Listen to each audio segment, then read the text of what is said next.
Herkese günaydın, tünaydın, iyi geceler, iyi akşamlar. Hepinize merhaba arkadaşlar. Kanalıma hoş geldiniz. Ben Deniz. Beni nereden izliyorsunuz? Şu anda bu videomu nereden izliyorsunuz? Hepinize sağlıklı, huzurlu, mutlu günler, yıllar, uzun ömürler diliyorum arkadaşlar.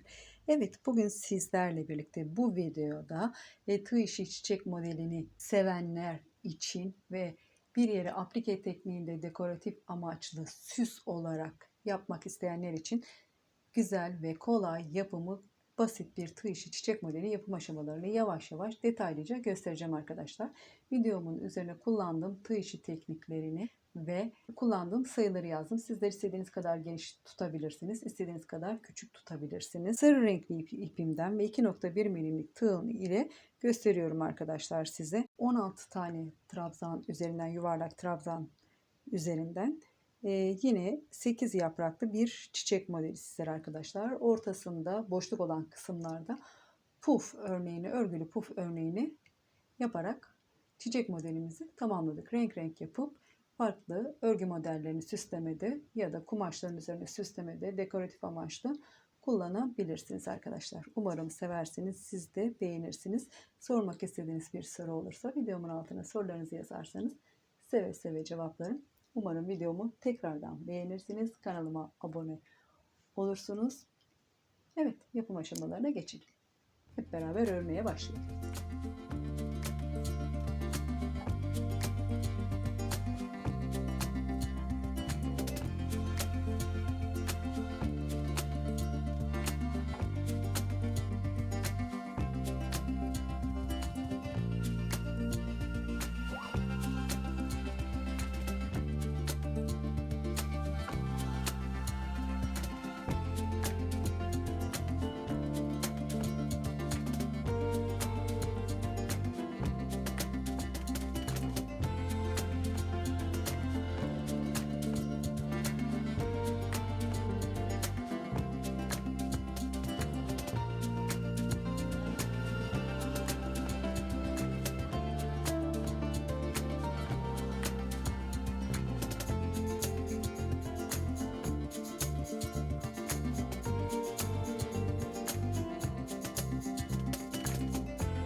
farklı renkteki iplerden ya da dokuları farklı olan, kalınlıkları, incelikleri farklı olan iplerden siz de bir çiçek modeli yapabilirsiniz arkadaşlar. Tığ numarasını da ayarlayarak büyüklüğünü, küçüklüğünü, numarasını farklı boyutta ve ebatta çiçek modelleri yapabilirsiniz. Aplike tekniğinde olarak kullanabilirsiniz ya da bir suplu olarak yapabilirsiniz.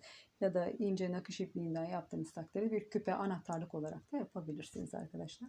Umarım seversiniz. Siz de beğenirsiniz. Beğenirseniz kanalıma abone olmayı ve videomu beğenmeyi unutmayın arkadaşlar. Bir sonraki örgü videosunda görüşürüz. Sağlıcakla kalın. Allah'a emanet olun. Bay bay.